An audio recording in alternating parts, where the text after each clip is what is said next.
A wealthy recluse left his vault wide open, not by mistake but as a final test. He never expected what his new housekeeper, a quiet woman from New Jersey, would reveal, and how that moment would forever change both of their lives. What began as a silent act of trust turned into a powerful story of redemption, loyalty, and the kind of integrity that can't be bought. Their lives were built on pain, secrets, and solitude, until a single decision rewrote their pasts and shaped a new future. This isn't just a story about a test. It's a journey through the strength of character, the quiet courage of a woman with everything to lose, and a man who had forgotten how to believe. Get ready. This story will move your heart, restore your faith in humanity, and prove that sometimes trust can grow where you least expect. Edward Hale stood at the arched window of his study, watching the autumn leaves scatter across the immaculate grounds of his Charleston estate. At 68, he had the posture of a much younger man, tall, lean, with silver hair that refused to thin. His tailored navy cardigan and pressed slacks gave him the appearance of casual elegance, but the tightness around his eyes told a different story. Behind him, the wall-mounted screens displayed the security feed from the main gate. A taxi had just pulled up. Edward checked his watch, a vintage Patek Philippe that had once belonged to his father. 2:15. The new housekeeper was early. Punctual, he murmured to himself. That's something. He pressed a button on the desk console, switching to the camera at the front door. The woman who emerged from the taxi was not what he expected. Mid-50s, perhaps, with a practical bob of black hair touched with grey at the temples.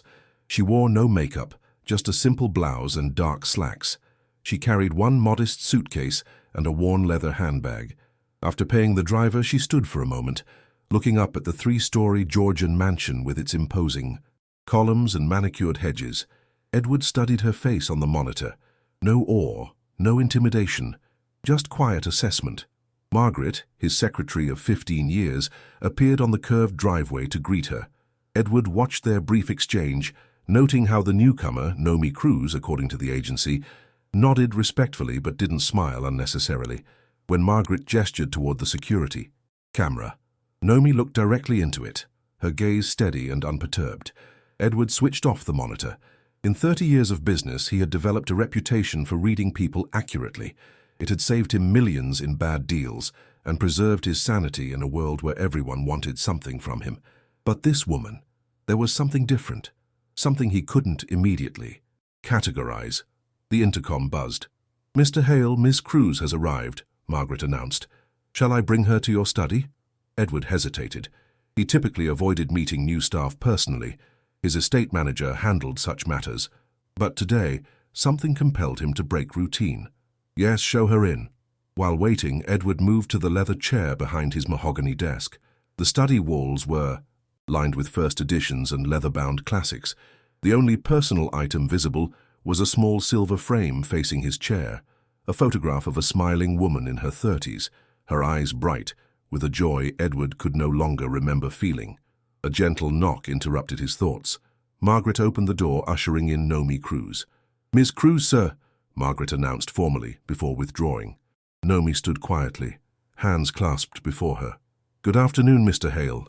Her voice carried the faintest accent, not Spanish as he had assumed from her name, but something else. Filipino, perhaps. Edward gestured to the chair opposite his desk. "Please, sit." She did so, her posture straight but not rigid. Up close, Edward noticed the fine lines around her eyes, not from worry, but from a life lived earnestly.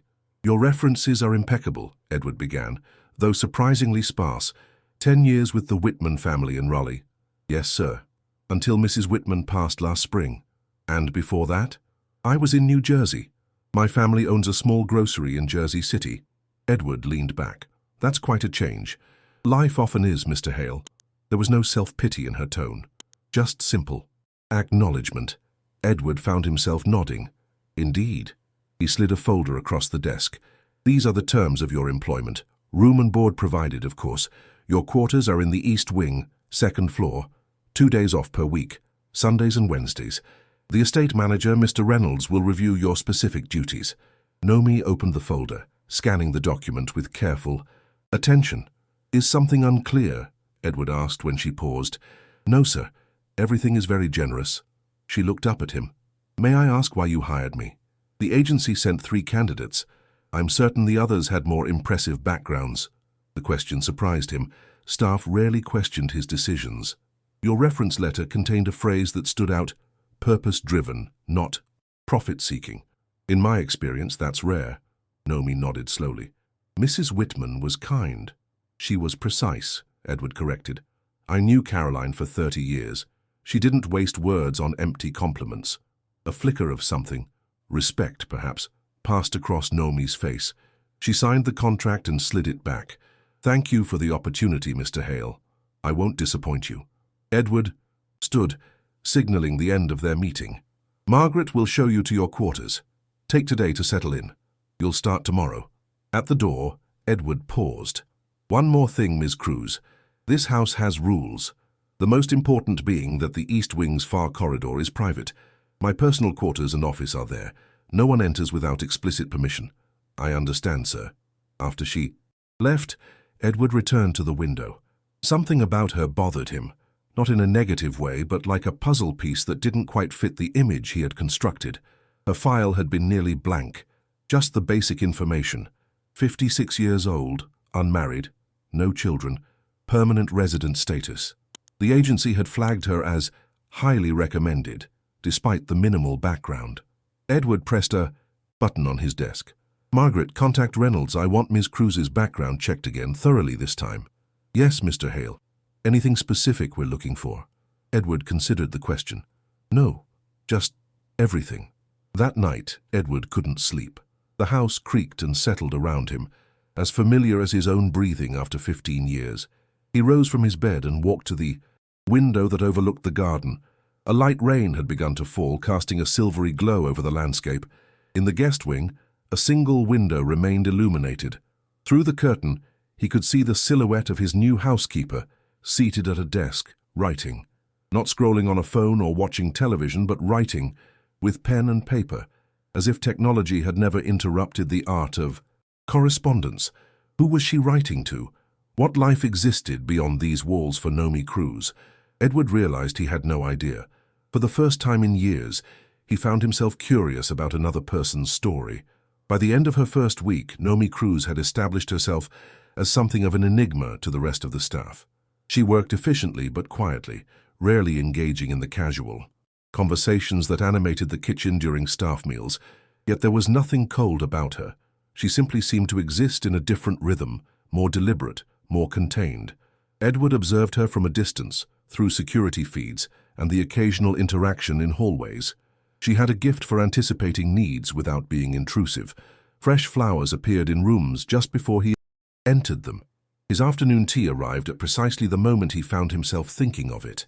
The house felt different, warmer somehow, though he couldn't precisely identify how. On Friday morning, Edward made his decision. It was time for the first test. Margaret entered his study carrying the day's correspondence. The quarterly reports from Singapore arrived, sir, and Reynolds completed the background check on Ms. Cruz. Edward set aside his reading glasses. And? Nothing unexpected. Born in Manila, immigrated with her parents at 16, worked in the family grocery until her 40s, then moved to domestic service after her father died. The Whitman position was her first major household role. No debts, no criminal record. Clean as they come. Too clean. Margaret hesitated. There was one thing. A hospital record from Jersey City Medical Center dated 12 years ago. Her cousin, a young man named Miguel Cruz, received an emergency liver transplant. The procedure was covered by an anonymous donor. Edward's finger tapped the desk, a gesture Margaret recognized as internal calculation. The donation came through the Hale Foundation, sir, before you discontinued it.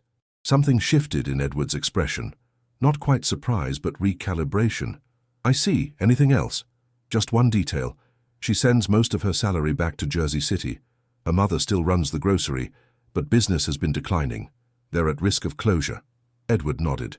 Thank you, Margaret, that will be all. When she left, Edward opened his laptop, pulling up the video feed from the East Wing corridor, the one leading to his vault.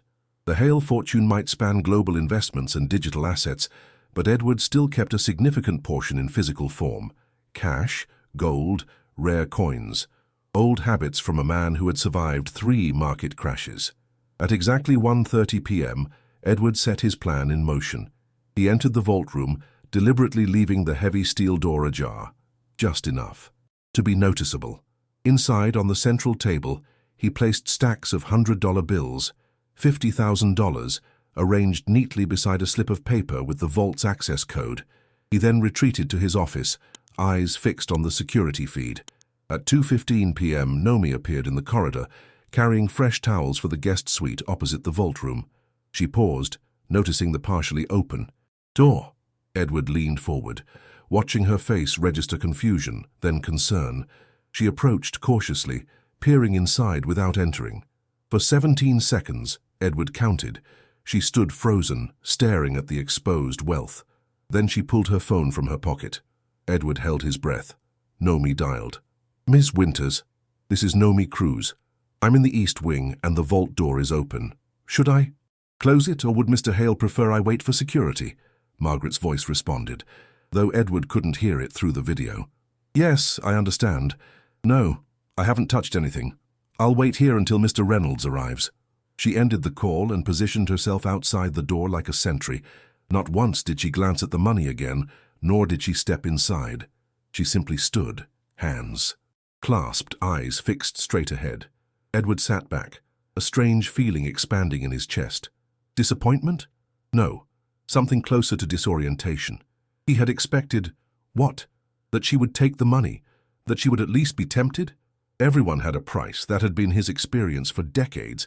Yet there she stood, this unassuming woman with financial troubles of her own, guarding his wealth as if it was sacred. His phone rang. "Sir," Reynolds began, "Margaret informed me about the vault. Was this intentional?" "Yes," Edward replied. "A security test. Tell Miss Cruz she's free to continue her duties. I'll handle the vault personally." When Reynolds arrived, Nomi nodded respectfully and turned to leave. But as she walked away, her phone rang. Edward watched on the monitor as she answered it, her expression shifting from professional calm to visible distress. She moved into an alcove, thinking herself unobserved. Edward switched camera views to follow her. "Mama, calm down. What did the bank say?" Her voice trembled slightly. 38,000 by next Friday, but that's..." She closed her eyes. "No, I understand. I'll figure something out. Don't worry." She ended the call and leaned against the wall, her composure cracking for the first time since her arrival. For exactly 2 minutes she stood there, eyes closed, breathing deeply.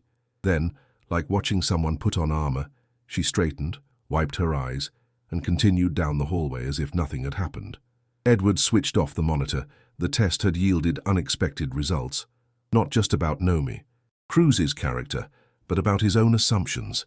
For the first time in years, he found himself reconsidering a long-held belief that people could never surprise you. Not really.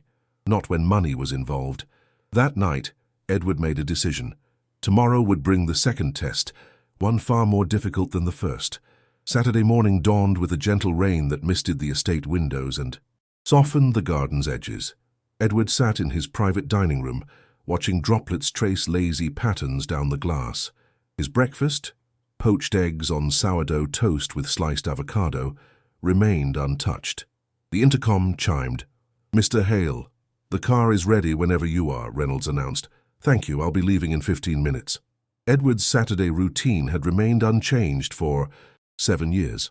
A visit to the farmer's market in downtown Charleston, followed by lunch at the Palmetto Club, then a stop at his late wife's favorite bookstore. Today, however, the routine would serve a different purpose. At precisely 9:30 a.m., Edward stepped into the foyer where Reynolds waited with an umbrella. "I'll be back by 4, Edward said. "Please inform Miss Cruz that I need the blue guest. Room prepared for an overnight visitor arriving tomorrow." "Yes, sir." "Will you need anything else before you depart?" Edward paused, appearing to consider.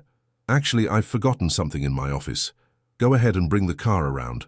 Once alone, Edward moved quickly to his study and activated the house's internal communication system.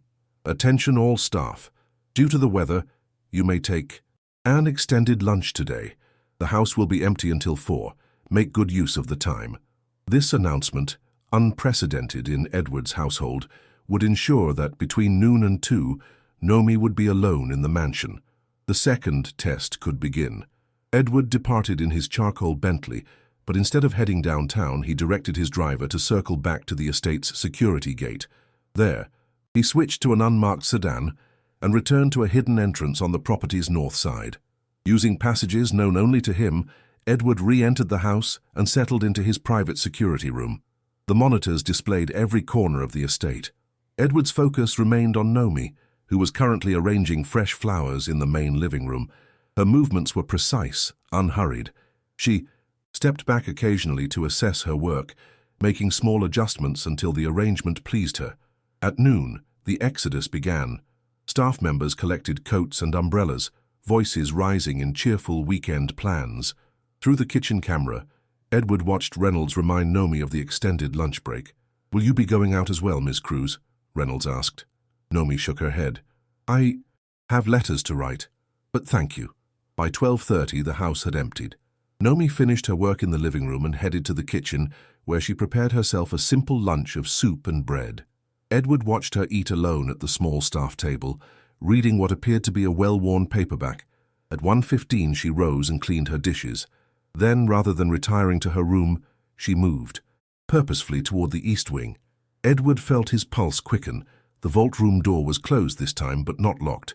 Beside it, Edward had left a notepad containing what appeared to be hastily scribbled financial figures and a new vault combination.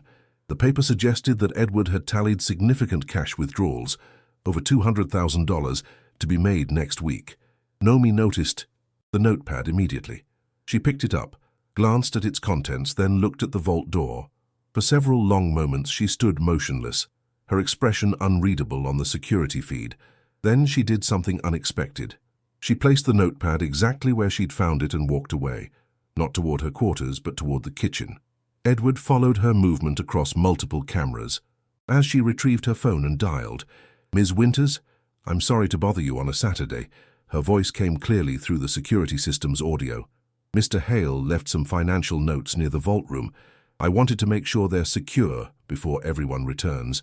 Margaret's response was inaudible, but Nomi's next words revealed the conversation's direction. "Yes, I understand. No, I didn't read them carefully. I just noticed they were there." A pause. "Of course, I'll place them in his study and lock the door as you suggested." She returned to the east wing, collected the notepad, and carried it to Edward's study. After placing it carefully on his desk, she locked the door as instructed and returned to her own quarters. Edward leaned back, fingers steepled beneath his chin. For the second time, Nomi Cruz had passed his test without hesitation. No lingering looks at the vault, no attempts to memorize the combination, not even a moment's contemplation of the possibilities before her. But the true test was yet to come. At 1:45 p.m., Noemi's phone rang again. This time, Edward had arranged it. An actor hired for the purpose called identifying himself as a representative. From First National Bank of Jersey City. "Ms. Cruz? This is Michael Harrington from First National. I'm calling about your mother's business loan. There's been a situation with the paperwork." Edward watched Nomi's face pale as she listened. "What do you mean, accelerated? The deadline is next Friday." Her voice sharpened with concern. "That's impossible. We can't possibly gather that amount by Monday."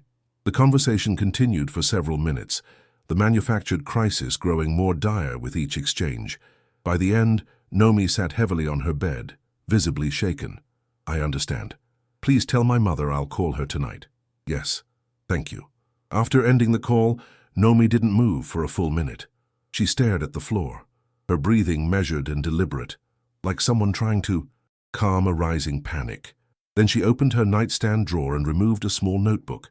Edward watched as she calculated figures, crossing out numbers, starting again. Each attempt ended the same way, with a decisive shake of her head. Then she did something that caught Edward completely off guard. She knelt beside her bed and began to pray. Not performative or desperate prayers, but the quiet, steady communion of someone accustomed to seeking guidance beyond herself. Her lips moved silently, her eyes closed. When she finished, she remained kneeling for several moments, as if listening for an answer. Edward felt a strange discomfort, as if he were intruding on something profoundly private. For the first time, he questioned the ethics of his surveillance. At 2:30 p.m., Noemi rose and left. Her room, Edward tensed as he tracked her movement toward the east wing. Was this it? Had the financial pressure finally pushed her toward temptation? She approached the vault room slowly, her steps measured. When she reached the door, she placed her hand on the handle, hesitated, then pushed it open. Edward held his breath as she entered the room and approached the vault. The combination was still there, within easy reach. Behind that steel door lay enough cash to solve all her family's problems. Nomi stared at the vault for a long moment. Then she reached for the combination sheet, studied it briefly, and turned to the keypad. She entered a series of numbers, not the correct ones written on the paper, but a random sequence that would trigger no response. The vault remained locked. She folded the real combination paper and slipped it into her pocket. Then she sank into the chair beside the vault, buried her face in her hands, and began to cry. Not loud, dramatic sobs, but the quiet, exhausted tears of someone who had reached her limit. For 2 hours she remained there, a sentinel guarding what wasn't hers, even as her own world threatened to collapse. She didn't touch the vault again. She simply sat, occasionally wiping her eyes, her posture gradually shifting from defeat to resignation to something like resolve. Edward watched it all, unable to look away. In 40 years of business, he had seen people sell their integrity for far less than what Nomi stood to gain. He had witnessed partners betray decades of friendship for a percentage point of profit. He had grown to expect the worst from people, and they had rarely disappointed him, until now. When the security system alerted him that staff were beginning to return, Edward slipped out the same way he had entered. By the time his Bentley rolled up the main drive at 4 o'clock, Nomi had composed herself, returned to her duties, and left no trace of her private struggle. That evening, as Edward prepared for bed, he found a folded paper on his nightstand, the vault combination he had left as bait. Beneath it was a simple note in neat handwriting. "Mr. Hale, I found this near the vault. I thought you would want it kept safe. N. Cruz." Sunday morning brought clear skies and unusually warm temperatures for November. Edward woke early, his mind still processing the events of the previous day. For the first time in years, his thoughts were dominated not by market projections or investment strategies, but by a single person, a housekeeper who had defied every cynical expectation he had cultivated over decades of wealth and isolation. He found himself staring at the photograph on his nightstand, Catherine, his late wife, laughing beside a fountain in Rome. She would have liked Nomi Cruz. Catherine had always seen the good in people, even when Edward could not. "You were right, Cathy," he murmured to the empty room. "Not everyone has a price." After breakfast, Edward summoned Margaret to his study. Though it was her day off, she arrived promptly, her efficiency undiminished by the weekend. "I need you to prepare something," Edward said without preamble. "A check for $50,000 made out to Nomi Cruz." Margaret's composure slipped momentarily.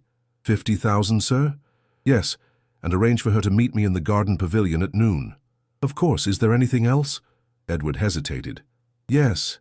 Bring me the file on the Cruz family grocery store in Jersey City, the complete financial assessment." When Margaret left, Edward moved to the window.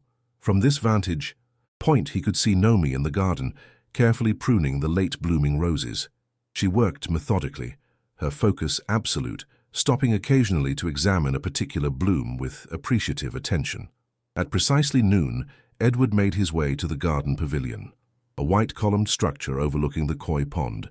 He had instructed the staff to ensure privacy, and the garden stood empty, except for the occasional bird darting between hedges. Nomi arrived exactly on time, still wearing her gardening apron, though she had removed her gloves. She appeared calm, but Edward noted the slight tension in her shoulders. "Please, sit." He gestured to the chair opposite his. Between them stood a small table where Margaret had left a sealed envelope. "Have I done something wrong, Mr. Hale?" Nomi asked directly. "Quite the opposite." Edward studied her face. "Miss Cruz, I'm going to be unusually direct. Yesterday you were alone in this house for several hours. You entered the vault room. You saw the combination." Color drained from her face. "Sir, I can explain." Edward raised a hand. "There's no need. I saw everything.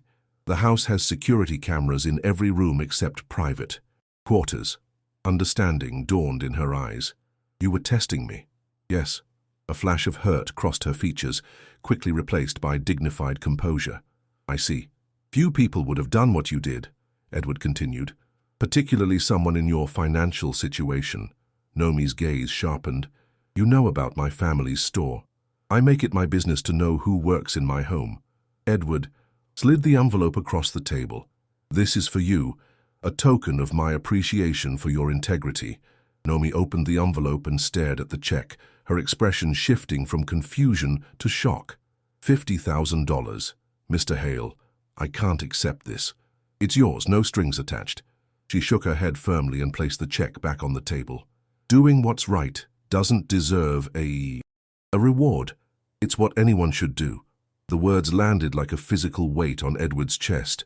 He couldn't remember the last time someone had refused his money, or the last time anyone had spoken to him with such unvarnished honesty.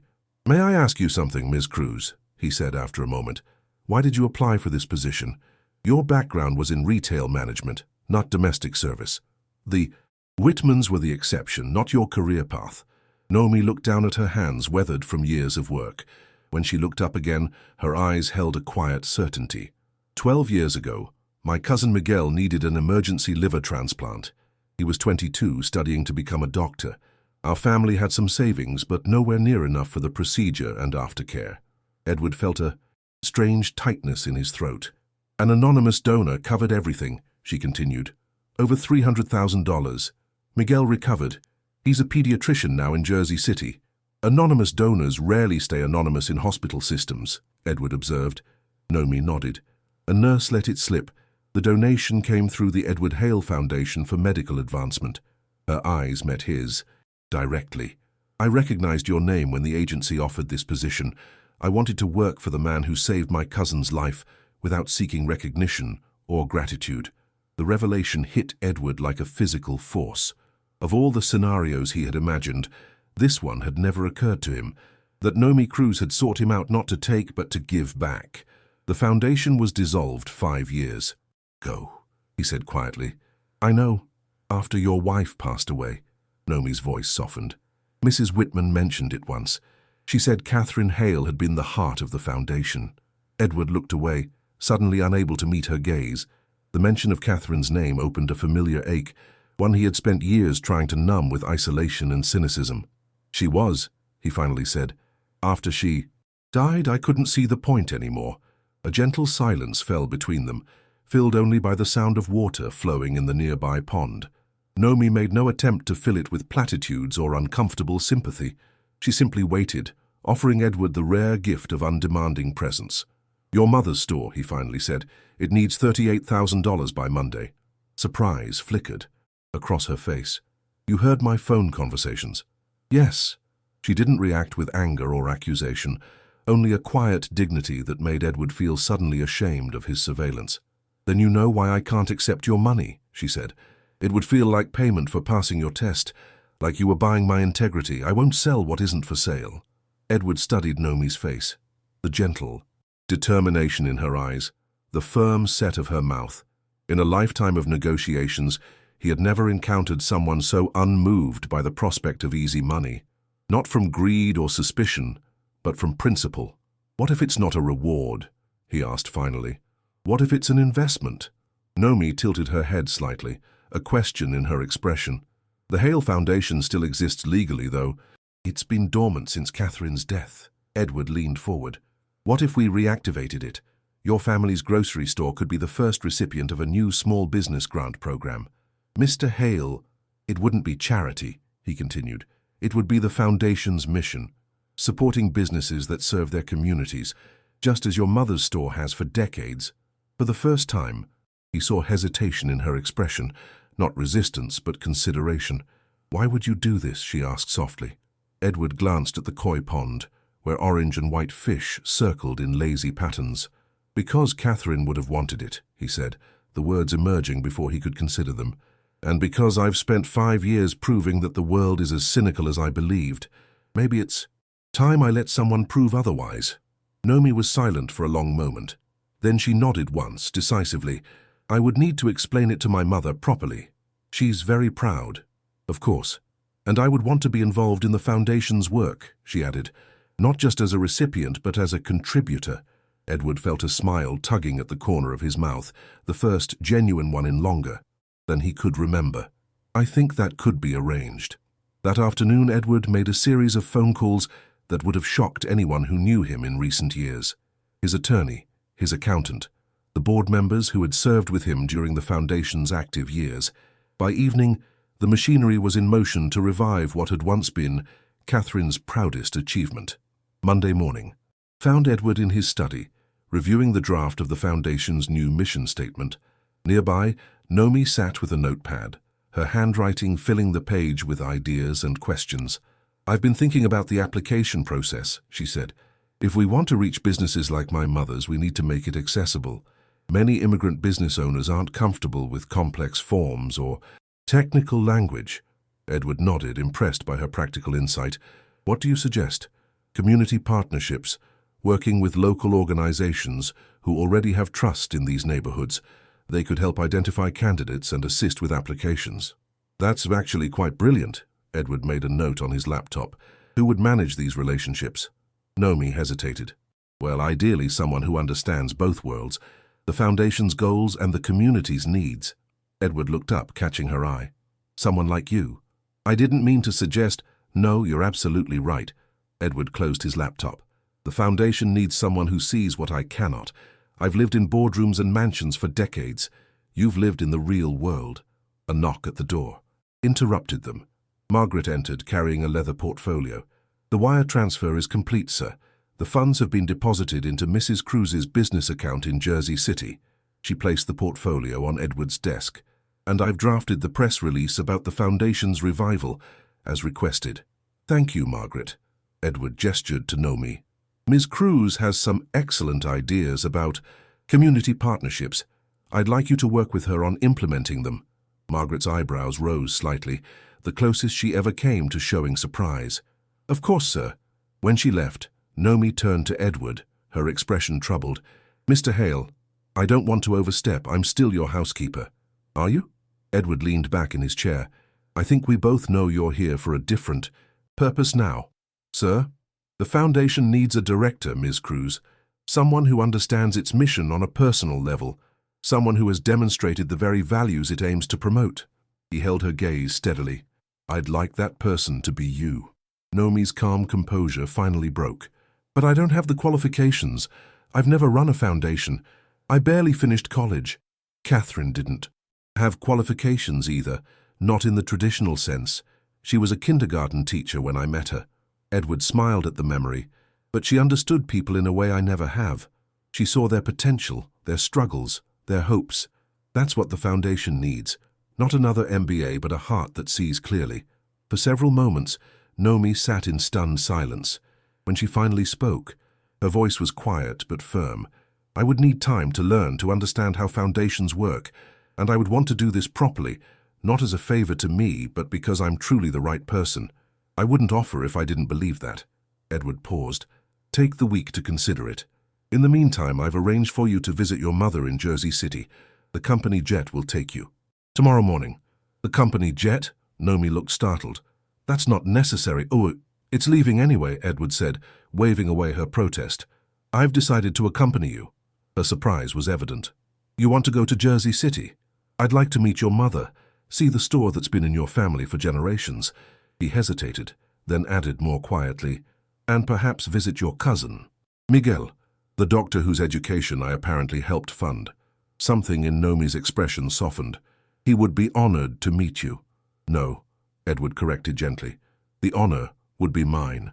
That night, as the house settled into its evening rhythms, Edward found himself drawn to Catherine's garden, a secluded corner of the grounds that he had maintained meticulously since her death, though he rarely visited it anymore. The November air carried a slight chill, but the stone bench still held the day's warmth. As he sat beneath the stars, Edward felt a peculiar lightness in his chest. Not happiness exactly, but the absence of a weight he had carried for so long that he'd forgotten it wasn't part of him. For 5 years he had guarded himself against disappointment by expecting nothing from people.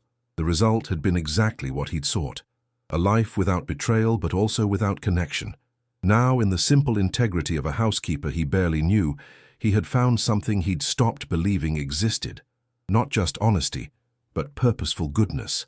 The kind Catherine had always insisted was more common than he thought. "You'd like her, Kathy," he whispered to the night air. "She reminds me of you." For the first time in 5 years, the thought of his wife brought a smile instead of an ache. The Hale Industries jet touched down at Teterboro Airport just after 9 on Tuesday morning.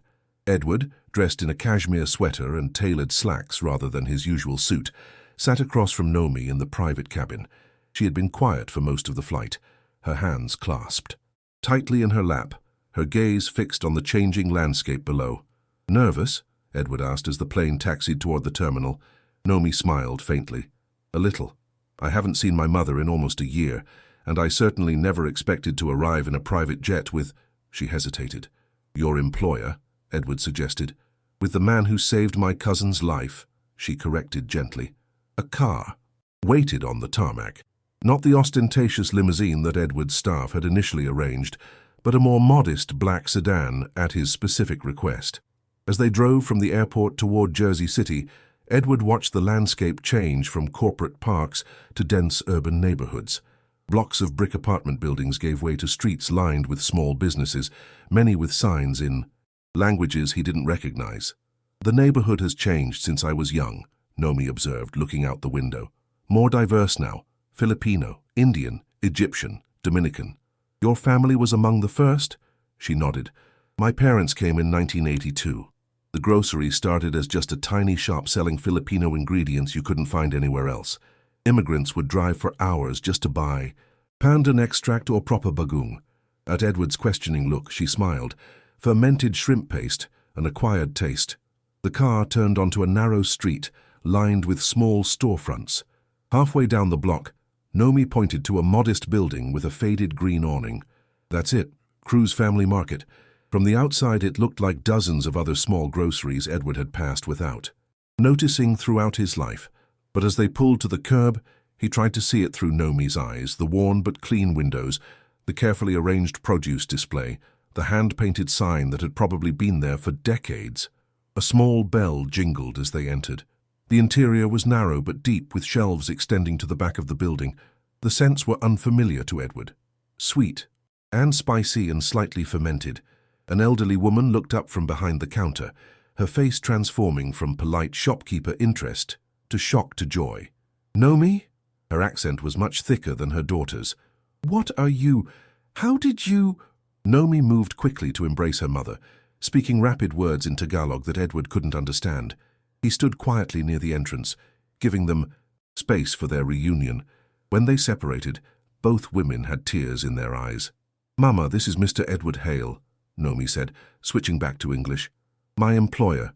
The older woman straightened immediately, smoothing her apron with weathered hands. "Mr. Hale, welcome to our humble store. I am Lord Cruz." Edward stepped forward, extending his hand.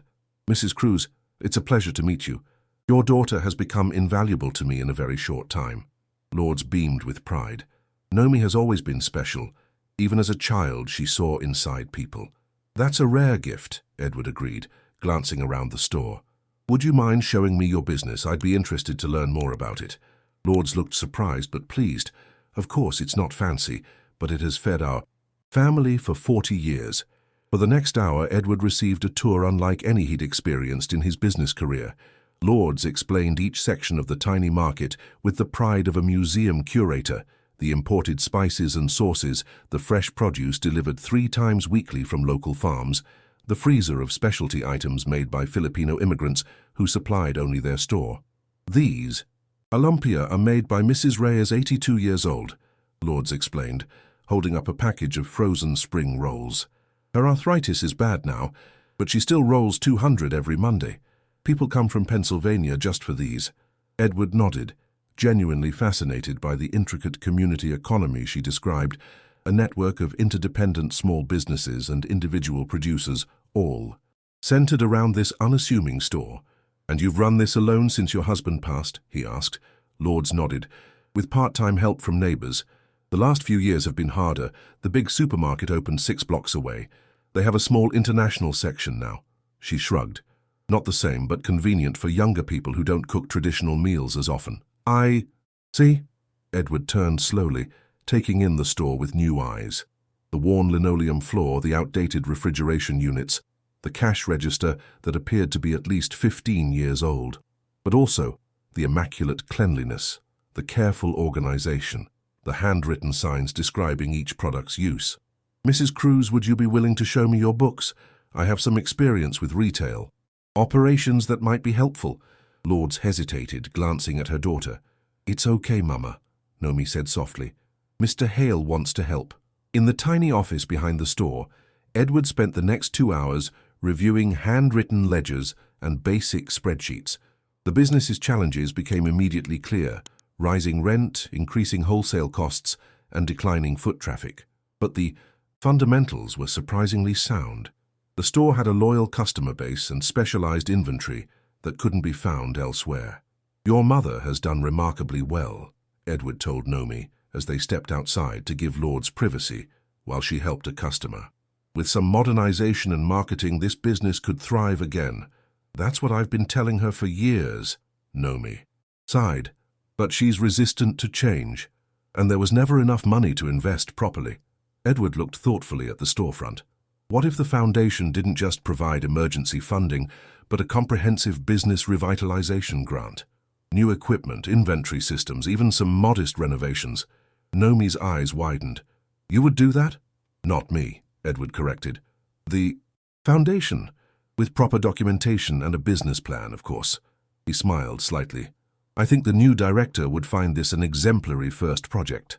Before Nomi could respond, the store door opened and Lourdes emerged, her expression a mixture of embarrassment and pride. "I'm sorry for the interruption. Mrs. Delgado needed her special tea. She has been coming every Tuesday for 30 years. No apology necessary," Edward assured her. "In fact, I was just discussing with Nomi how impressive your customer relationships are. That kind of loyalty is something major retailers spend millions trying to create." Lourdes brightened. "Would you like to stay for lunch? I've prepared sinigang, a sour soup, very traditional." The invitation was so genuine, so far removed from the calculated social engagements that filled Edward's calendar, that he found himself nodding before he'd consciously decided. "I'd be honored, Mrs. Cruz." In the small apartment above the store, Edward experienced another first, a meal prepared not by a professional chef, but by a mother cooking her daughter's favorite dishes. The table was simple, the plates mismatched, but the food was prepared with evident care and served with unmistakable pride. As they ate, Lourdes shared stories of Nomi's childhood, her determination to excel in school, her weekend hours helping in the store, her unwavering support when her father became ill. Edward listened, seeing Nomi through her mother's eyes, not as an employee with impressive integrity, but as a daughter whose character had been shaped by decades of quiet sacrifice and steadfast responsibility. "And how is Miguel doing?" Nomi asked as they finished their meal. "Is he still working too many hours?" Lourdes laughed. "Always, but he loves the children's clinic. He says he must work hard to honor the gift he was given." She turned to Edward. "His transplant was a miracle. We had no hope, and then suddenly an anonymous donor." Edward felt Nomi's eyes on him, but kept his attention on Lourdes. "Sometimes life surprises us with kindness when we least expect it." "Yes," Lourdes agreed, her gaze moving between her daughter and their wealthy visitor with growing curiosity. "Sometimes it does." After lunch, they drove to Jersey City Medical Center, where Miguel Cruz worked in the pediatric department. Edward noticed how Nomi grew increasingly animated as they approached the hospital, her usual reserve giving way to obvious pride. "Miguel always wanted to be a doctor," she explained as they walked through the main entrance. "Even when we were children, he would bandage the neighborhood kids' scrapes and insist everyone call him Dr. Cruz." The pediatric ward was bright with murals of jungle animals and outer space. Adventures. At the nurse's station, a young man in blue scrubs looked up from a chart. His resemblance to Nomi was striking, the same thoughtful eyes, the same quiet dignity in his posture. When he spotted them, his professional demeanor broke into a wide smile. "Nomi, what are you doing here?" He embraced his cousin tightly. "Tita Lourdes didn't mention you were visiting." "It was unexpected," Nomi replied, her affection evident. "Miguel, I'd like you to meet my employer, Mr. Edward Hale." Miguel's expression shifted from surprise to something more complex as he extended his hand. "Mr. Hale, it's an honor to meet you." Edward shook the young doctor's hand, struck by the firm grip and direct gaze. "The honor is mine, Dr. Cruz.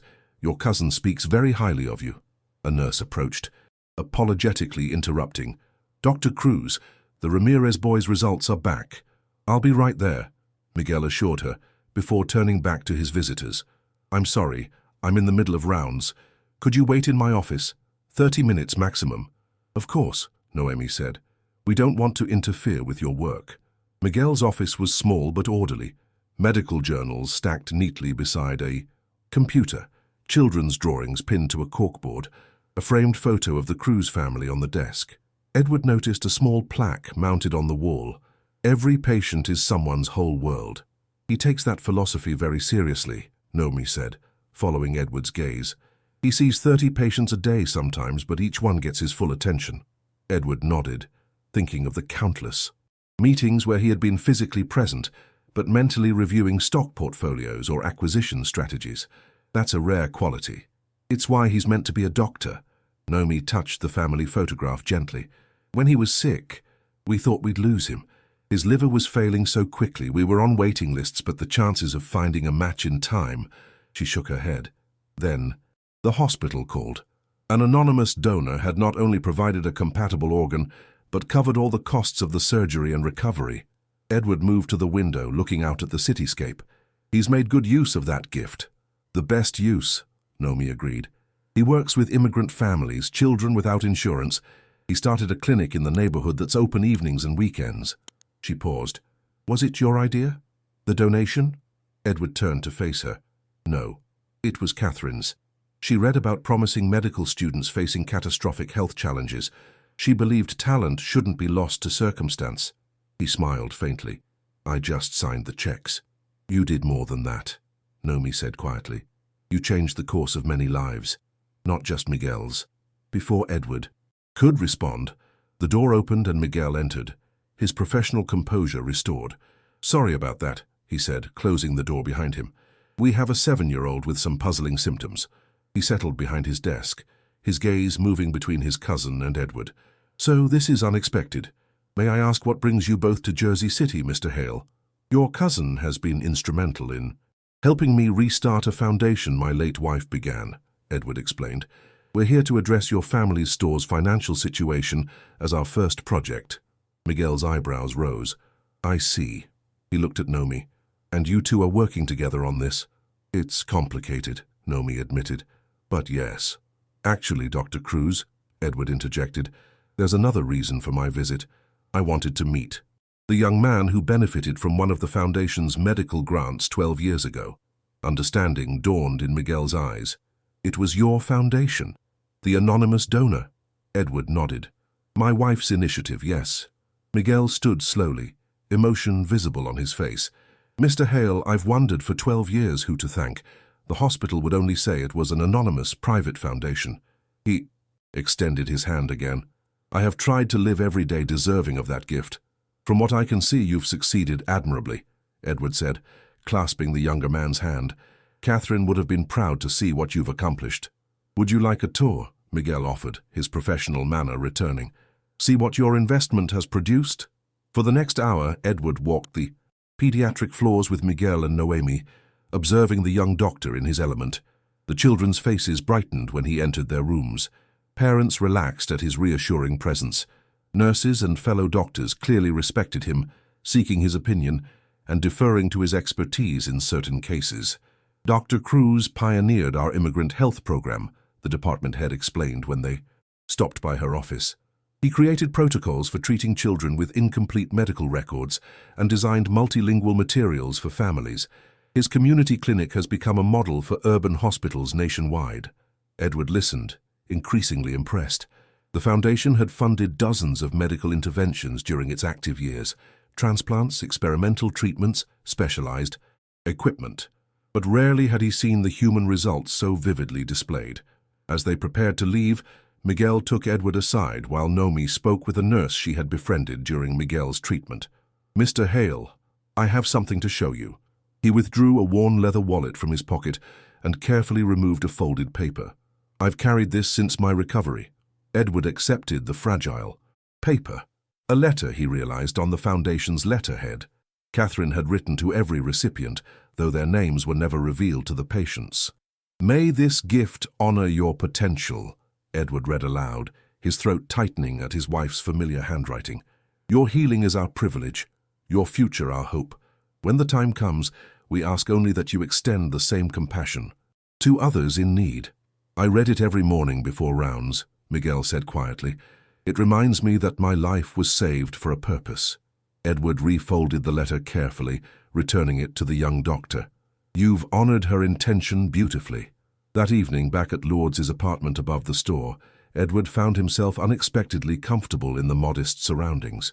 After dinner, Lourdes insisted on showing him family photographs: Nomi's graduation, Miguel's medical school ceremony, family gatherings where 3 generations crowded around tables laden with traditional dishes. "And this," Lourdes said, her voice softening as she handed him a particular frame. "This is the day Miguel came home from the hospital after his transplant." The photograph showed a much younger Nomi supporting a frail young man as they entered the store. Behind them, a banner read, "Welcome home, our doctor." The joy on their faces was unmistakable, even through the exhaustion evident in their postures. "We didn't know if he would ever come home," Lourdes continued. "Every day at the hospital we prepared ourselves for the worst. Then the miracle came."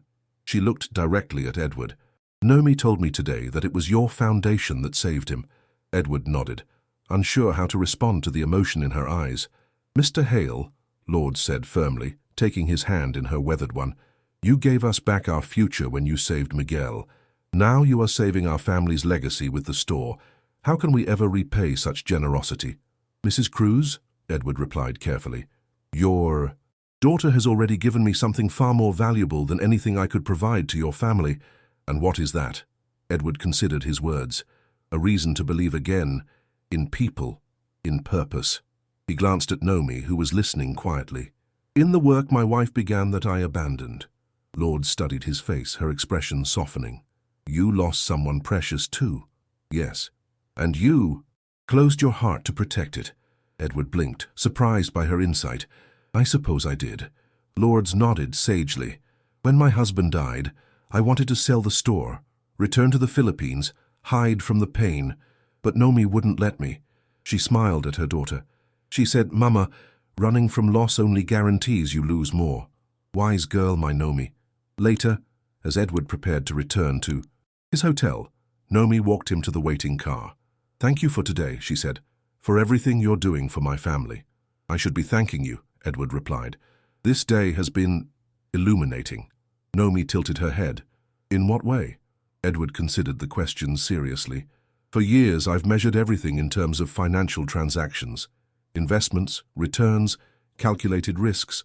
Today I was reminded of what Catherine always knew, that the most valuable returns can't be quantified or predicted." In the soft glow of the street lamp, Nomi's expression was thoughtful. "Will you really revive the foundation?" "Yes," Edward said without hesitation. "With your help, if you're willing. I still don't understand why you want me to direct it. I have no experience with philanthropy." "Experience can be acquired. Character cannot." Edward looked back at the small grocery store with its faded sign. "Your family built something here that serves others while sustaining itself. That's precisely what the foundation should be." The flight back to Charleston was scheduled for Thursday morning, giving them one more full day in Jersey City. Edward had arranged for a business consultant specializing in small ethnic markets to meet them at the store. By midday, Lourdes' initial skepticism had transformed into cautious enthusiasm as the consultant outlined practical improvements that would preserve the store's character while enhancing its viability.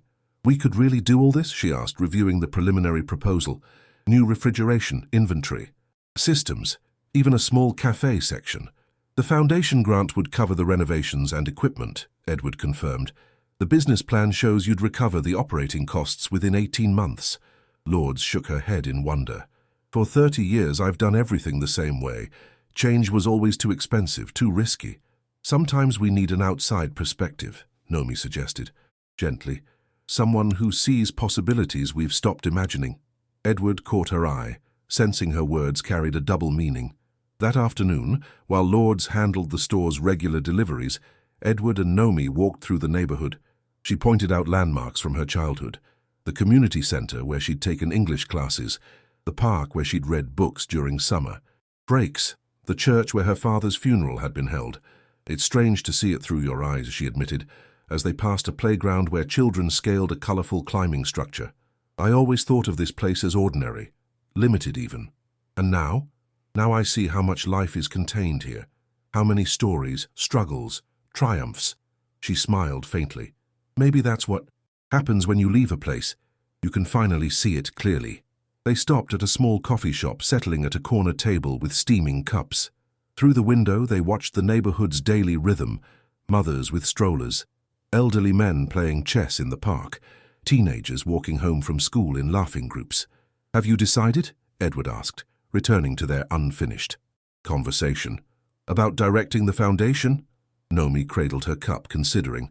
I'm still not convinced I'm qualified. Then let me convince you. Edward leaned forward. The foundation needs someone who understands both sides of philanthropy, giving and receiving. Someone who recognizes that true charity preserves dignity. Someone who can't be corrupted or swayed by social pressure. He held her gaze. In 1 week, you've demonstrated all those qualities. Those are character traits, not skills, Nomi pointed out. Skills can be taught. I'll provide whatever training you need. Bring in experts. Establish an advisory board. Edward's voice grew more earnest. What can't be taught is the integrity you've demonstrated, or the perspective you bring from a lifetime of actual community. Involvement, not the theoretical kind that populates most foundation boardrooms. Nomi was quiet for a long moment. If I accept, I'd want the foundation to focus on sustainable community support. Not just emergency interventions, but long-term investment in people and places like this neighborhood. Exactly what Catherine intended, Edward agreed. She always said foundations should work themselves out of a job, build capacity until help is no longer needed, and you would trust me with that vision, with her legacy, completely. Edward hadn't realized the truth of his answer until he spoke it aloud. In fact, you're the first person I've trusted with anything important in 5 years. Something shifted in Nomi's expression, a recognition of the weight of his words. Then yes, she said finally, I accept, but I have conditions. Edward raised an eyebrow. I'm listening. First, I want to learn properly. Formal training in non-profit management, mentorship from experienced directors. Her voice grew more confident as she continued. Second, I want the foundation to establish an advisory council of community members who actually use the services we support. Real people, not just professional philanthropists. Reasonable terms, anything else? Nomi hesitated. Yes, I want to keep working in your home, at least part-time, at least for a while. This surprised him. Why? You'll have a demanding new role, a significant salary increase.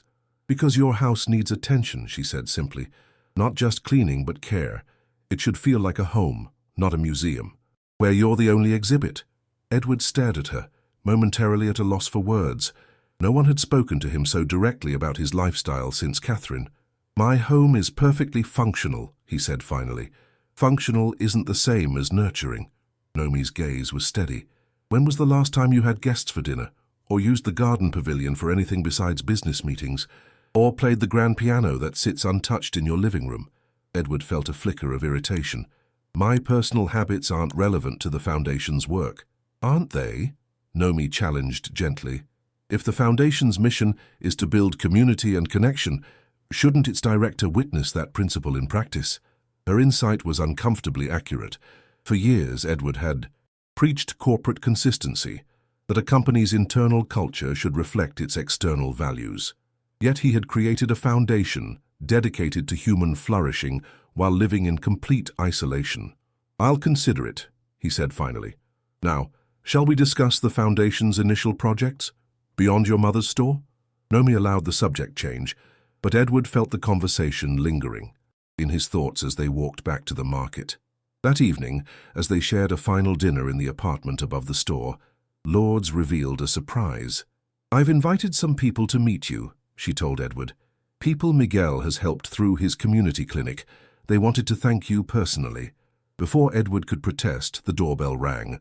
Over the next hour, the small apartment, filled with visitors, a Guatemalan family whose youngest child had received critical care, an elderly Filipino man whose grandchildren now had proper immunizations, a young mother whose high-risk pregnancy had been carefully monitored.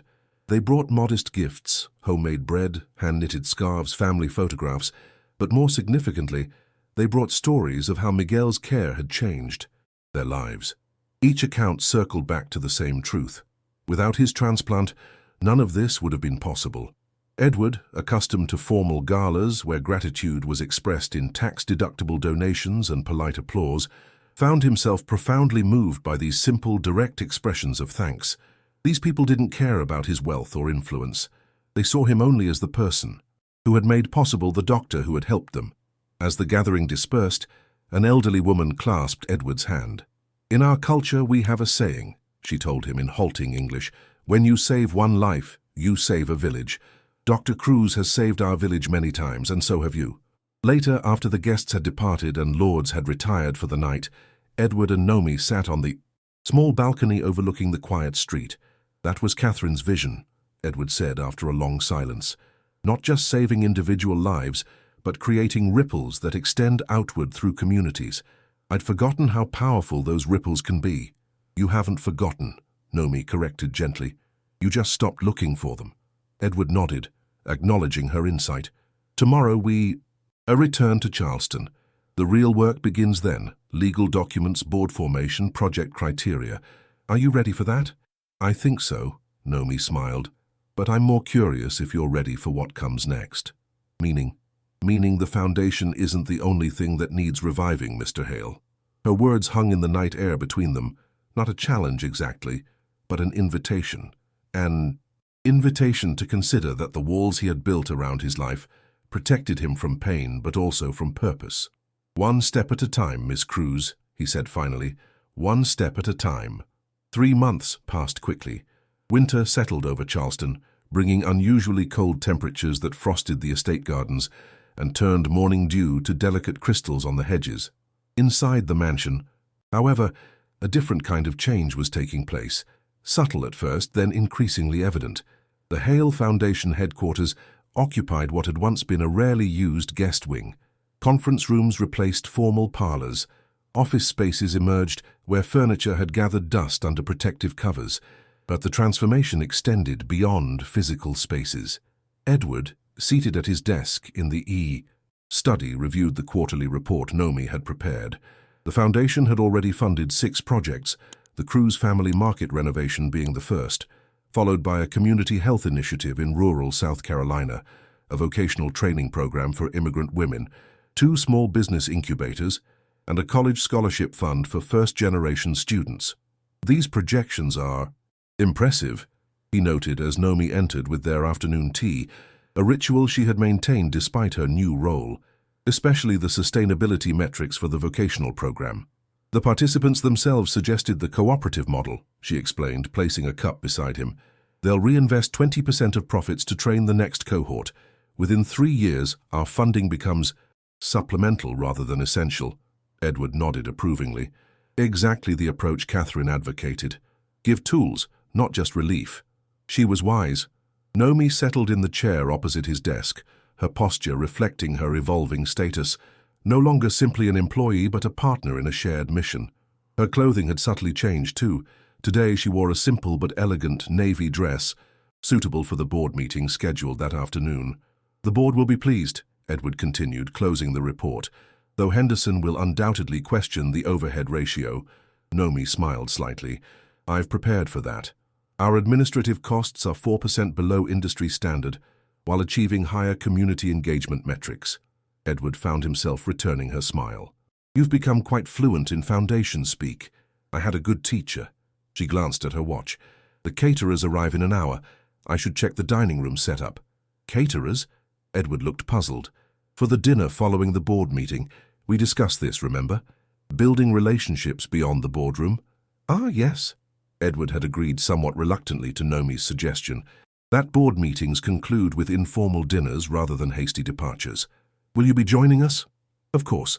As Foundation Director, I should be present." She hesitated. "Unless you'd prefer I didn't." No, you should be there." Edward waved away her concern. "After all, most of the initiatives they'll be praising are your doing." After she left, Edward moved to the window, watching. Gardeners clear fallen branches from the recent ice storm. Outside his study, the house hummed with an energy it had lacked for years. Staff members moved purposefully through hallways that had previously felt like museum corridors. Voices and occasional laughter drifted from the foundation offices. Even his private spaces had changed. Fresh flowers appeared daily in rooms he actually used, not just those visible to occasional visitors. Books he mentioned in passing would materialize on his nightstand. The kitchen prepared meals that reflected his preferences without him having to specify them. All Nomi's quiet orchestration. Most significantly, Edward found himself sleeping through the night for the first time since Catherine's death. The persistent insomnia that had plagued him for years had gradually receded, replaced by a rhythm of productive days and restful nights. The intercom buzzed. "Mr. Hale," Margaret's voice announced, "Mr. Reynolds would like to know if you'll be joining the foundation staff for lunch. They're celebrating Ms. Cruz's completion of the non-profit management certification." Edward hesitated only briefly. "Yes, tell him I'll be there shortly." In the staff dining room, now brightened with new lighting and artwork, a small celebration was underway. Foundation employees, most hired within the past 2 months, gathered around a table where a cake proclaimed, "Congratulations, Director Cruz." Nomi stood in their midst, looking simultaneously proud and embarrassed by the attention. When Edward entered, a momentary hush fell over the room before. Someone, the young grant coordinator, he thought, began to applaud. Others joined in, their faces reflecting genuine respect rather than obligatory acknowledgement of the founder's presence. "Mr. Hale," Nomi greeted him, her expression warming. "We didn't expect you to join us." "And miss celebrating our director's achievement? Impossible." Edward accepted a piece of cake, noting the surprised glances among newer staff members who had rarely seen him in informal settings. Ms. Cruz completed the certification program in record time while simultaneously launching 6 major initiatives. That deserves recognition. The celebration continued, and Edward found himself drawn into conversations he would have avoided months earlier. Discussions about community needs, program innovations, even personal connections to the foundation's work. One staff member, a former educator, shared how her immigrant parents had benefited from a program similar to their small business initiative. "That's why this work matters so much to me," she explained earnestly. "I live the difference it makes when someone believes in your potential." Edward nodded, thinking of Miguel Cruz and the ripples his saved life had created. The impact often extends far beyond what we can measure. Later, as the gathering dispersed, Nomi approached him. "Thank you for coming. It meant a lot to the team." "They're good people," Edward acknowledged. "You've assembled an impressive staff. They believe in the mission." Nomi studied his face. "And increasingly, they believe in the man behind it." Something in her tone made Edward glance away. "They believe in you, Nomi, as they should." "Perhaps," she smiled slightly, "but they're beginning to see what I saw from the beginning, that beneath the businessman's exterior is someone who genuinely cares about making a difference." Before Edward could respond, Margaret appeared at the doorway. "Sir, the first board members have arrived. They're in the main reception room." The board meeting proceeded smoothly, with Nomi presenting program updates and financial reports with a confidence that belied her recent entry into the philanthropic world. Edward, watching from the head of the table, felt an unfamiliar sensation that took him a moment to identify. Pride, not in his own accomplishments or assets, but in someone else's growth and success. When the meeting concluded, the group moved to the formal dining room, a space that had not hosted a dinner party since Catherine's final birthday celebration 6 years earlier. The room had been transformed under Nomi's direction. Candles illuminated the table, fresh flowers scented the air, and place settings included handcrafted items from foundation-supported artisans. "This is wonderful," remarked Helena Woodward, the board's senior member and an old friend of Catherine's. "It reminds me of the gatherings you and Kathy used to host, when philanthropy felt like a shared calling rather than an obligation." Edward nodded, accepting the comparison without the usual pang of loss. "Ms. Cruz has reintroduced certain traditions worth preserving." Throughout dinner, Edward found himself increasingly engaged in conversations that would have exhausted him months earlier. He listened to board members' perspectives with genuine interest, shared anecdotes from recent project visits, and even laughed at Henderson's notoriously dry humor. As coffee was served, Helena leaned toward him. "Edward, I haven't seen you this animated in years. The Foundation's revival has clearly been good for you." It's... Bait. Edward searched for the right word. Clarifying. Catherine would be pleased. Helena's gaze drifted to Nomi, who was deep in conversation with another board member. She always said you needed someone who could see past your defenses. Your new director seems quite adept at that. Edward followed her gaze, observing how naturally Nomi navigated between professional authority and personal warmth. She has a unique perspective. More than that, Helena said quietly, she has the courage to use it. After the board members departed, Edward found himself reluctant to retreat to his study, as he typically would. Instead, he wandered into the garden despite the cold. The stone pathways glistened with frost under the security lighting. His breath formed clouds in the night air. He hadn't walked these paths at night since Catherine's illness, when sleeplessness had driven them both to midnight garden strolls. She had loved the garden in darkness, the way familiar shapes transformed, the heightened sense, the intimate quiet. "Mr. Hale," Nomi's voice came from behind him. "I was looking for you. The staff has finished cleaning up." Edward turned. She stood on the path, shawl wrapped around her shoulders against the chill. "Thank you. The dinner was a success. The board seems pleased with our progress." "They're impressed with you," Edward corrected, "as they should be." Nomi stepped closer, her expression thoughtful in the dim light. "May I speak freely?" "Of course. I've noticed something changing these past months, not just the foundation or the house, but you." Her voice was gentle but direct. "You're engaging more, isolating less. There's a lightness about you that wasn't there before." Edward considered denying it, deflecting as he typically would from personal observations.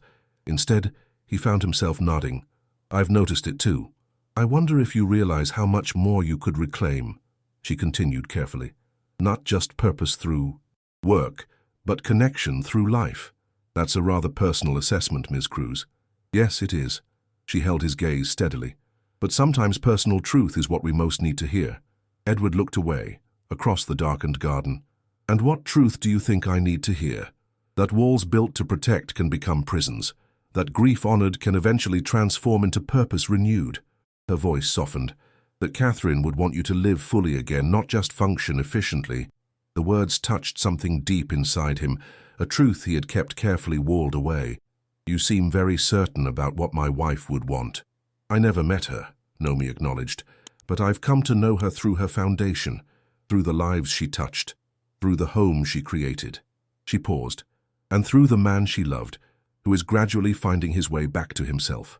Spring arrived early in Charleston, transforming the estate with explosions of color. Azaleas in vibrant pinks and purples, dogwoods with delicate white blossoms, magnolias preparing to unfurl their creamy flowers. The change in season mirrored the transformation within the mansion's walls, where life had steadily returned after years of suspended animation. On a perfect April morning, Edward stood in Catherine's garden, no longer a preserved memorial, but a living, evolving space. At Nomi's suggestion, he had invited a local gardening program for at-risk youth to help maintain it. Twice weekly, teenagers arrived to plant, weed, and learn alongside the estate's professional gardeners. Today, they were preparing for a special event. "Mr. Hale," called Jason, a lanky 16-year-old who had shown particular talent for landscape design, "we finished the arbor. Want to see?" Edward followed the young man to the garden's center, where an elegant wooden structure now stood, festooned with climbing roses just beginning to bloom. "It's excellent work, Jason. Better than the original, I think." The teenager beamed. "Ms. Cruz showed us old photographs of how it looked when Mrs. Hale was alive. We tried to capture that feeling but make it sturdier. You've succeeded admirably." Edward checked his watch. "The guests will arrive in 2 hours. Is everything on schedule?" "Yes, sir. We're just finishing the pathways now." Edward nodded, surveying the garden's transformation. What had once been his private retreat, then a carefully preserved but rarely visited memorial, was now preparing to host its first gathering in years, a celebration marking the Hale Foundation's successful revival and the completion of its first 10 community projects.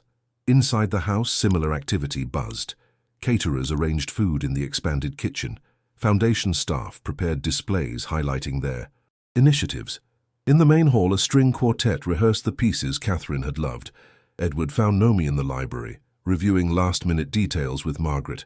6 months into her role as Foundation Director, she had grown into the position with remarkable grace. Today she wore a simple emerald dress that complemented her natural dignity. "The mayor just confirmed he'll attend," Margaret reported. "And the Cruz market delegation has arrived at the hotel." "Excellent," Nomi replied. "Please make sure they have transportation to the estate." She looked up, noticing Edward. "Good morning. The garden looks beautiful. Jason was just showing me the arbor. Quite impressive." Margaret excused herself, leaving them alone among the books. "Nervous?" Nomi asked, noting Edward's formal posture. "It's been some time since I hosted a gathering of this size," he admitted, "especially one not exclusively focused on business." "You'll do wonderfully." Her confidence in him was unwavering. "Remember, these people are coming to celebrate what we've accomplished together." Edward nodded, appreciating her use of we. In the month since their conversation in the winter garden, their working relationship had evolved into a true partnership. Edward had gradually reclaimed his role in the Foundation's public face, while Nomi directed its daily operations and strategic vision. Together, they had created something neither could have built alone. "Your mother arrives today?" he asked. "Yes, with Miguel and some of the store's staff. The renovations are complete and business has increased 40% already." Nomi smiled. "She's bringing something special for you, won't tell me what it is. Her presence is gift enough." Edward meant it sincerely. Lord Cruz had become something of a touchstone for him, a woman who had faced loss without becoming lost, who had preserved the past while embracing the future. By early afternoon, the estate hummed with activity as guests began to arrive. Community partners, grant recipients, board members, and local officials mingled in the gardens and main reception rooms. The Cruz family held a place of honor as the Foundation's first beneficiaries and, in many ways, its inspiration. Edward moved through the gathering with increasing ease, no longer the isolated figure who had once retreated from meaningful connection. He listened to recipients share their progress, engaged with board members about future initiatives, and introduced Nomi to key supporters with evident pride in her leadership. "You've accomplished remarkable things in a short time," the mayor commented, gesturing toward displays showing the Foundation's impact. Particularly the small business incubator, 3 new shops opening in previously vacant storefronts has revitalized that entire neighborhood. "The Foundation merely provided infrastructure," Edward replied. "The entrepreneurs themselves supplied the vision and determination. Still, it wouldn't have happened without your support." The mayor lowered his voice. "And between us, I never expected to see Edward Hale become such a visible community advocate. You've changed, my friend." Before Edward could respond, he felt a gentle touch on his arm. Lord Cruz stood beside him, elegant in a traditional Filipino formal dress. "Mr. Hale," she greeted him warmly, "your home is beautiful, and what you have done with the Foundation is a blessing to many families like mine." "Mrs. Cruz," Edward took her offered hands, "the Foundation's success begins with your family's story. How is the store?" "Thriving. We cannot keep the new cafe section stocked. Everything sells out by afternoon." Her eyes sparkled with pride. "And Miguel has started a small clinic in the back room, 2 evenings each week. The Foundation's health initiative provided equipment." "That's wonderful news." Lourdes reached into a small embroidered bag she carried. "I brought something for you, a small token of our gratitude." She pressed a package wrapped in simple cloth into his hands. Edward unwrapped it carefully, revealing a handsomely carved wooden box. Inside, nestled in velvet, lay a vintage fountain pen. "It belonged to my husband," Lourdes explained. "His father gave it to him when he left the Philippines to seek a better life. He said it was to write his own story in a new land." Her expression grew solemn. "When we faced losing everything, I considered selling it. Now I want you to have it, to continue writing new stories for families like ours." Edward felt a tightness in his throat. "Lourdes, I can't accept something so personal. Please," she insisted gently. "My husband would want the pen to continue its purpose. Some gifts are meant to keep moving forward, not remain in memory boxes." The wisdom in her words resonated deeply. How many of his own gifts, talents, resources, even capacity for connection, had he locked away in grief's memory box? "Thank you," he said finally, closing his hand around the pen. "I will use it with honor." As afternoon stretched into evening, guests gathered in Catherine's garden for the formal dedication ceremony. Beneath the newly constructed arbor, Edward stood with Nomi and the Foundation board.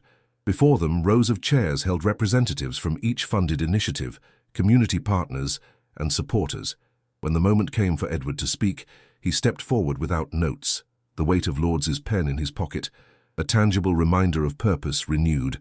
6 months ago, he began, this garden was beautiful but empty, preserved like a museum exhibit, but no longer growing. His gaze swept the gathered faces. I maintained it perfectly, but without purpose, much like my life after losing Catherine. A gentle murmur passed through the audience. Edward had never spoken publicly about his grief before. The Hale Foundation was Catherine's vision, her belief that prosperity creates responsibility, that privilege should generate possibility for others. He paused. When I lost her, I lost sight of that vision. I preserved her foundation in memory, but allowed its purpose to lie dormant. Edward glanced at Nomi, standing attentively nearby. It took someone with extraordinary integrity to remind me that legacies aren't meant to be preserved under glass. They're meant to grow, evolve, create new life. He gestured to the flourishing garden around them. This space was Catherine's favorite place on earth. She believed gardens were perfect metaphors for community, diverse elements supporting each other, each contributing uniquely to create something beautiful together. The setting sun cast a golden light across the gathering, illuminating faces intent on his words. Today, we celebrate not just 10 successful projects, but a fundamental truth Catherine understood, that human flourishing requires both roots and freedom, secure foundations and open skies. His voice strengthened.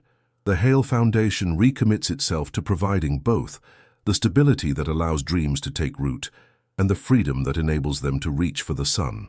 Edward turned slightly, extending his hand toward Nomi. None of this would be possible without our extraordinary director, Nomi Cruz, whose personal integrity first reminded me what matters most, and whose vision now guides our work. As Nomi stepped forward, modest but confident, spontaneous applause broke out among the guests. Edward watched her acknowledge the recognition with characteristic grace, then addressed the gathering about future initiatives. Pride swelled in his chest, not the distant appreciation of an employer, but the deep satisfaction of witnessing someone he genuinely cared for come into her full potential. As twilight descended, garden lights illuminated the pathways, and music filled the air. Guests lingered, reluctant to leave the atmosphere of possibility and connection that permeated the gathering. Edward found himself in conversation circles he would once have avoided, genuinely engaged by the stories and aspirations being shared. Near the koi pond, he encountered Helena Woodward, Catherine's oldest friend, and his most candid critic during his years of withdrawal. "I hardly recognize you, Edward," she said, studying him over her champagne glass, "and I mean that as the highest compliment." "The Foundation's revival has been transformative," he acknowledged. "It's not just the foundation." Helena's gaze shifted meaningfully toward Nomi, who was across the garden introducing Lords to a board member. "You've found someone who sees you clearly, and you're finally allowing yourself to be seen." Edward followed her gaze. "Ms. Cruz has been an exceptional director." "Oh, Edward." Helena's laugh was gentle but knowing. "She's been far more than that, whether you're ready to admit it or not. She's been your catalyst." Before he could respond, Miguel Cruz approached, extending his hand. "Mr. Hale, I wanted to thank you again, not just for my life, but for everything you've done for my family and community." "Your own work has created the greater impact, Dr. Cruz," Edward replied, sincerely. "How many patients do you see at the store clinic now?" 20 each evening we're open. Mostly routine care, but we've caught some serious conditions early." Miguel's expression grew thoughtful. "It's strange how life creates these circles. Your foundation saved me so I could become a doctor. Now that same foundation helps me treat others who might otherwise go without care." "Circles. Within circles," Helena murmured. "Catherine always believed in those connections, that nothing good we do ever truly ends." As the evening concluded, guests departed with warm farewells and promises of continued collaboration. The foundation staff handled final arrangements, while Edward walked the quieting garden, appreciating the peaceful aftermath of joyful gathering. He found Nomi at the garden's edge, gazing at the stars now visible in the clear night sky. She turned at his approach, her face illuminated by the soft landscape lighting. "It was perfect," she said simply. "Everything Catherine would have wanted." "Yes," Edward stood beside her, both of them looking upward. She would have loved seeing the garden full of people again. And seeing you among them, Nomi added, gently, truly present, not just physically there. Edward nodded, acknowledging the truth in her observation.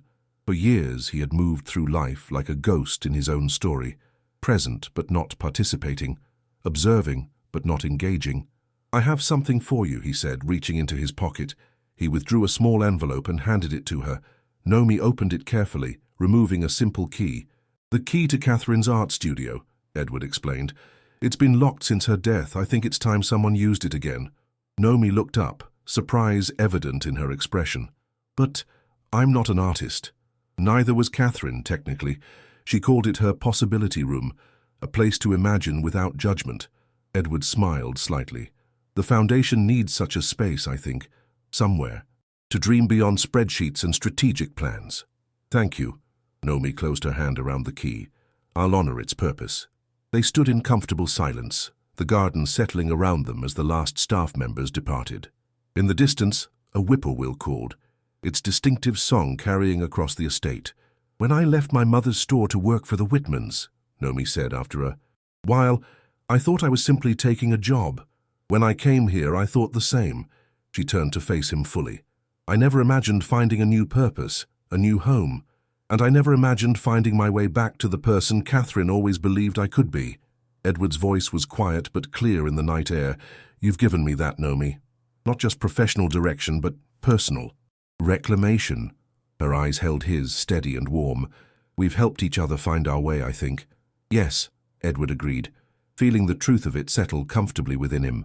"And perhaps that's the greatest legacy of all, not what we preserve from the past, but what we build together moving forward." Above them, stars filled the spring sky, countless points of light illuminating possibilities. Neither had imagined months before. The garden around them, once a memorial to loss, now vibrated with renewed purpose. And between them, something new continued to grow, a connection built on mutual respect, shared vision, and the quiet courage to begin again. Not an ending, but a beginning. Not a conclusion, but an opening chapter. Life continuing its eternal cycle of renewal.